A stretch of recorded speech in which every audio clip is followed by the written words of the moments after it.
I'm Ron Patterson with Utah State University Extension in Carbon County. Tomatoes are a very popular plant in the garden, and there are some things that we need to understand about tomatoes. And then, as you can see, I've got my tomatoes in a high tunnel, which is a very valuable space. So what I'd like to talk about today is how to prune tomatoes so that you can save space. Sometimes we're in a small garden space, sometimes we're in a high tunnel. Tomatoes have two different growth types. There's the indeterminate and determinate. The indeterminate tomatoes they'll grow, the vines will grow long forever. They're a perennial actually, and they'll just keep growing until they're killed by something. The determinate type tomatoes are more like a bush tomato.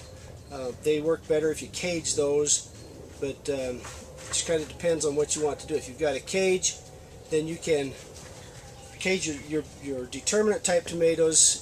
I don't like those narrow type cages, narrow at the base. I have wider cages that I made myself.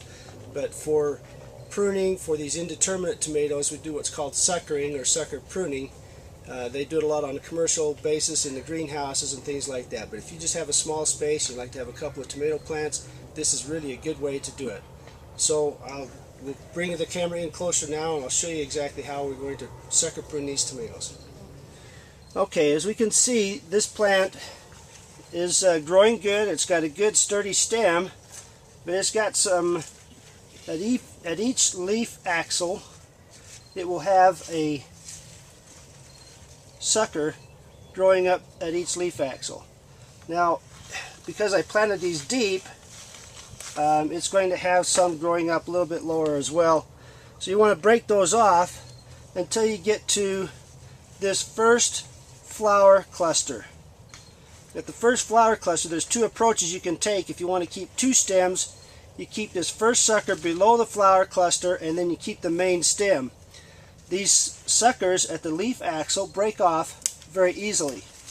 You just break them off like that, and you've done it. Now these I've already done once before. I'll go through, and as it keeps growing up, I will only have these two main stems for carrying flowers. But so as they go up and they have more suckers come off, I'll just keep breaking those off and have the flower clusters. About every second or third leaf, you'll have another flower cluster on each one of these stems. So if you want to do a two-stem sucker pruning, that's how you do it. If you want to do just one stem, then you would break off this one and just keep that main stem as it keeps going up. Again, this only works for indeterminate type tomatoes. The determinate tomatoes do not do well with this type of a pruning system, so you have to know kind of what you're doing. These happen to be early girl tomatoes. Most of your heirloom varieties are also indeterminate. You just have to know which kind of tomatoes you've got when you're doing that.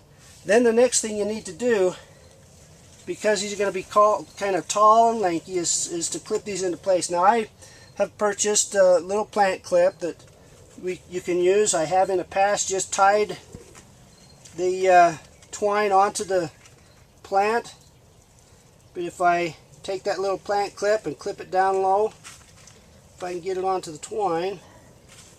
Okay, just a quick explanation about these plant clips. They have little clasps which will hang onto the twine, and so it pinches on there and then it closes around the plant right there.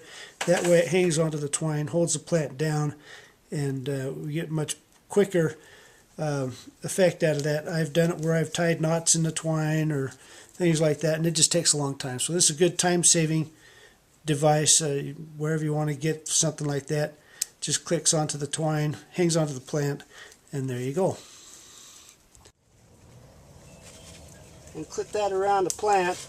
That'll hold on, and then about right below each one of these flower clusters, then I can clip another plant clip as it grows up, and that keeps that supported up straight so that it looks, so it doesn't break the stem off as it kind of bends over. In the commercial operations, they'll grow these for 9-10 months or maybe even longer, and they will have lengths on these twines that they can just kind of lay them down as they go along, and so it makes the plants or the flower clusters easy to reach, and they do that throughout the season until they're ready to clean out their greenhouse operation or wherever they happen to be. Okay, on this plant I'm actually going to keep 2 stems on this one. I'm going to have 3 stems between each one of my supports, and if you look, here's that flower cluster comes up. Here's the first flower cluster on the plant.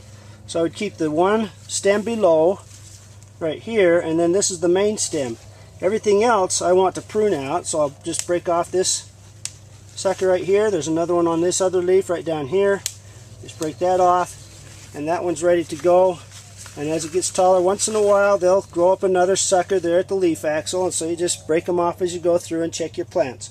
Okay, so you can see at this leaf axil there was this sucker that was right there.